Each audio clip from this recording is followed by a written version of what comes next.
Nous sommes en 2014 et depuis que Triple H a tourné heel lors de SummerSlam 2013, ce dernier accompagné de sa femme domine la WWE d'une manière autoritaire. Mais un homme s'est dressé contre eux afin de mettre un terme à cette tyrannie et cet homme a pour nom Daniel Bryan. Malgré les obstacles que l'autorité lui envoie, le leader du Yes Movement bat Triple H en opener de WrestleMania 30 afin d'obtenir sa place dans le main event. Et dans le main event, seul contre tous, Daniel Bryan bat Orton et Batista pour le plus grand moment à WrestleMania depuis 10 ans.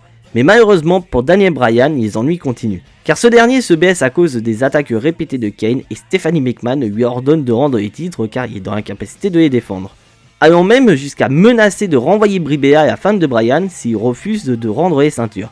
Dommage pour Stephanie McMahon car Brie Bella démissionne et Bryan garde les titres. Mais à l'approche de Money in the Bank, l'autorité parvient à retirer les titres de Daniel Bryan, donc l'autorité pense être tranquille car Daniel Bryan étant blessé ne représente plus une menace pour eux. Mais un catcheur, étant le top face et le visage de la WWE depuis plus de 10 ans, va prendre le relais et combattre les méchants. Et ce catcheur, c'est John Cena. Une rivalité qui va durer pendant plusieurs mois jusqu'à un pay-per-view qui restera dans l'histoire de la WWE, et ce pay-per-view est Survivor Series. What's up les catch addicts, c'est Jimbo, et aujourd'hui j'ai décidé de braquer les projecteurs sur les Survivor Series 2014.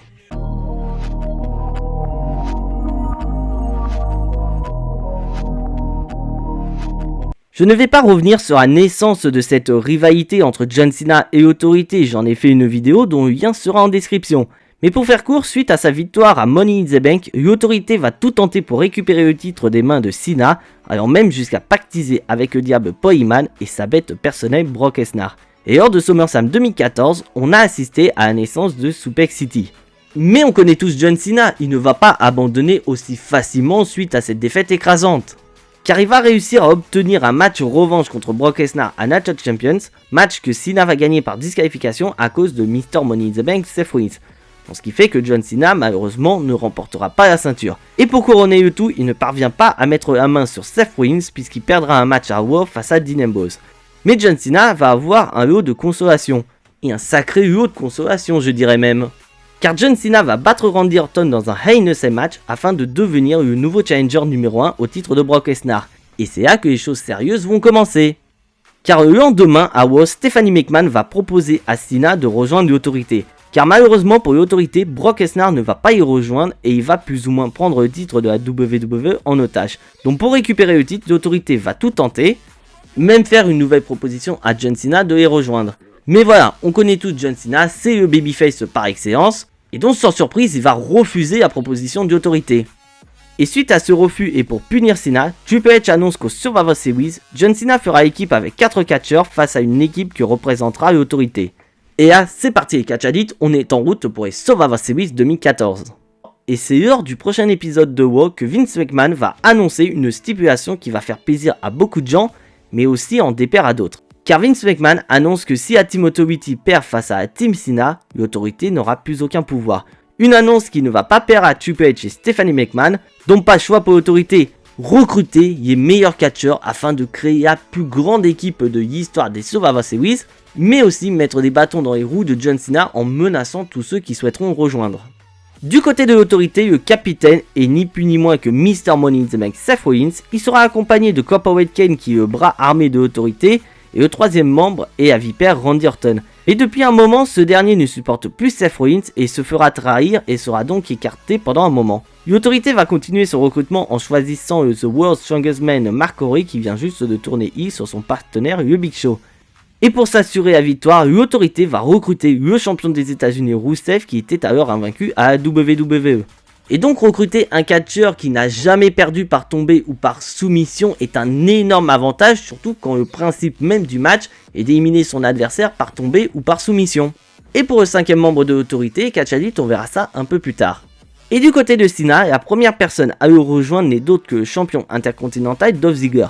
Et même si l'autorité tente de lui faire changer d'avis, Ziggler ne va pas revenir en arrière et va combattre aux côtés de Cena. Et malheureusement pour Dolph Ziggler, il va payer très cher sa décision.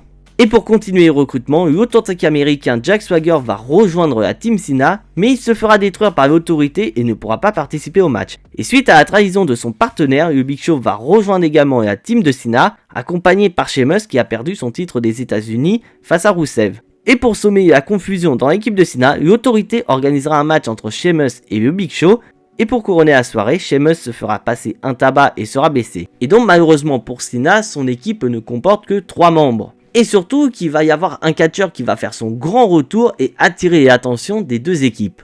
Car Ryback fait son grand retour et les deux équipes veulent le recruter. Au début il va faire cavalier seul, mais tout va changer.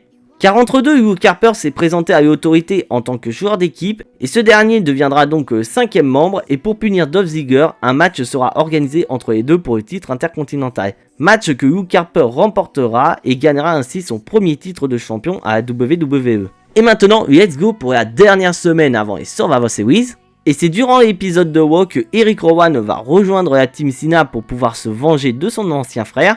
Et pour compléter l'équipe et à la surprise générale, Ryback joint ses forces à celle de Cena pour combattre l'autorité. L'équipe de Cena est au complet, celle de l'autorité aussi. Mais lors du dernier SmackDown, Triple H va mettre un dernier coup de pression à la team Cena, car il va rajouter comme stipulation que si jamais l'équipe de Cena perd, alors tous les membres de Cena sauf ce dernier seront virés. Et c'est parti pour les Survivor Series 2014. Le show va démarrer très fort avec Vince McMahon. Il va rappeler les stipulations du match, mais il va aussi rappeler qu'il y a tellement confiance entre Stephanie McMahon et Triple H qu'il a rajouté quelque chose dans le contrat. Donc en gros, il rappelle que si l'équipe de l'autorité perd, l'autorité n'aura plus de pouvoir, mais il rajoute dans le contrat que si jamais l'autorité perd, une seule personne pourra les faire revenir au pouvoir. Et là, Stephanie McMahon va faire du HQ en pensant que c'est son père le détenteur de ce pouvoir, mais Vince McMahon va choquer tout le monde en annonçant John Cena comme étant le détenteur de ce pouvoir. Cela va faire plaisir à Cena, mais pas à Triple H. Donc pour le main event de ces Survivor Series, ça marche ou crève. C'est parti pour le main event, Team Cena contre Team Authority. Pour commencer, chaque équipe va envoyer son géant, le Big Show contre Mark Henry. Et dès le début du combat, le Big Show porte son KO Punch et un membre en moins pour l'autorité. Cela ne peut pas être pire comme début pour l'autorité. Mais vous allez voir les catchadites que ce n'est que début. Car suite à une bagarre générale et un stomp de Rollins, Rusev parvient à porter son kick et à éliminer Ryback. On est maintenant à 4 partout. Mais après plusieurs minutes de combat et une nouvelle bagarre générale, Rusev fait un strike en balançant Ziggler à l'extérieur sur tout le monde. Et on se retrouve au tournant du match. Car je vous ai dit un peu plus tôt les catchadites que Rusev est invaincu à la WWE. Donc comment l'équipe de Cena va réussir à éliminer Rusev ? Rusev va passer Ziggler sur la table des commentateurs dans le but de le terminer, mais Ziggler esquive et Rusev se détruit tout seul. Et à la dernière seconde, Ziggler remonte dans le ring mais pas Rusev. Et donc grâce à ce décompte à l'extérieur, non seulement l'équipe de Cena reprend l'avantage, mais ils ont également réussi à éliminer l'invaincu. Mais malheureusement, cet avantage n'est que de courte durée, car à cause d'une intervention de Rollins et de Kane, Luke Harper porte sa Closiane afin d'éliminer son ancien frère de la Wyatt Family. On est de nouveau à égalité. Mais malheureusement pour le Big Show, il doit faire face à 3 adversaires en forme alors que ses coéquipiers sont KO. Une fois Cena debout, le Big Show tourne heel pour la 256e fois. Me demandez pas le nombre, c'est au hasard. Bref, le Big Show va porter un KO Punch sur Cena et ce dernier se fera éliminer. Le Big Show s'éliminera lui-même par des comptes à l'extérieur. Vraiment, le Big Show n'est pas rancunier envers l'autorité. Mais malheureusement, à cause du Big Show, la team Cena est dans la pire des situations, car Dolph Ziggler se retrouve tout seul face à 3 adversaires. Donc le match est terminé selon vous. Mais Ziggler va avoir une lueur d'espoir, porter son zigzag sur Kane et élimination de ce dernier. Un adversaire en moins. Mais il en reste encore 2 à battre. Et Luke Harper va le faire savoir, car pendant plusieurs minutes, Luke Harper va démolir Ziggler, mais sans succès. Et Ziggler va profiter d'un relâchement d'Harper, porter un roll-up et élimination de ce dernier. Un partout, balle au centre. Et là on se demande si Dolph Ziggler ne va pas réaliser l'exploit. Car pour être honnête avec vous les catchadites, je regardais ce match en direct et à ce moment-là, mon cœur était sur le point de lâcher. Encore plus à ce moment-là où Dolph Ziggler porte son zigzag sur Seth Rollins, mais Triple H intervient pour attraper l'arbitre. Et cela va permettre à la J&J Security d'intervenir. Mais Ziggler s'en fiche. Et un autre zigzag sur Rollins et un nouvel arbitre. Triple H intervient une nouvelle fois, mais cette fois-ci c'est différent. Car Triple H va remonter les manches et détruire Ziggler, et là on se dit c'est fini. Le miracle de Dolph Ziggler va prendre fin.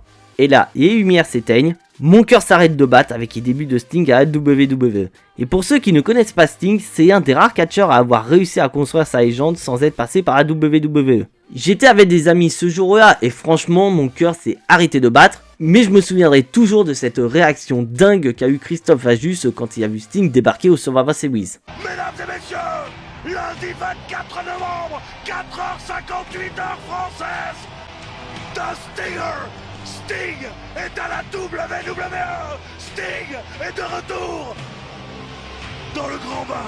Et putain, quelle image! Même Triple H se demande pourquoi Sting est là. Et après un moment légendaire, Triple H veut attaquer Sting, mais ce dernier esquive et parvient à porter son Scorpion Death Drop sur Triple H. Sting pose Dolph Ziggler sur Rollins pour le tomber, et 1, 2, 3. Le miracle Ziggler est arrivé. L'autorité n'a plus de pouvoir. Dolph Ziggler, le premier à rejoindre Cena, celui qui a perdu son titre intercontinental en position, celui qui a perdu son titre intercontinental en punition, se venge en mettant fin à de nombreux mois de tyrannie. Personnellement, je sais pas pour vous les catchadites, n'hésitez pas à me le dire dans les commentaires, mais cette performance incroyable de Dolph Ziggler est selon moi le meilleur moment de sa carrière. Et vous allez voir que ces Survivor Series 2014 vont laisser des marques à beaucoup de personnes.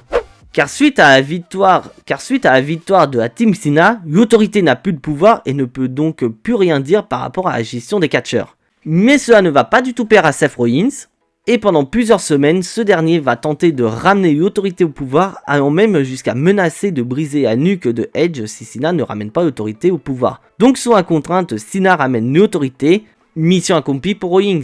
Et pour les récompenser, l'autorité va ajouter Rollins dans le match de championnat entre Brock Lesnar et John Cena au Royal Rumble, en le transformant ainsi en un match triple menace. Et du côté de Sting, ce dernier va intervenir dans un match entre Cena contre Rollins, le Big Show et Kane, car dès que Triple H va revenir au pouvoir, sa première décision va être de virer tous les membres de la Team Cena, à l'exception bien sûr du Big Show qui a rejoint l'autorité pour rappel.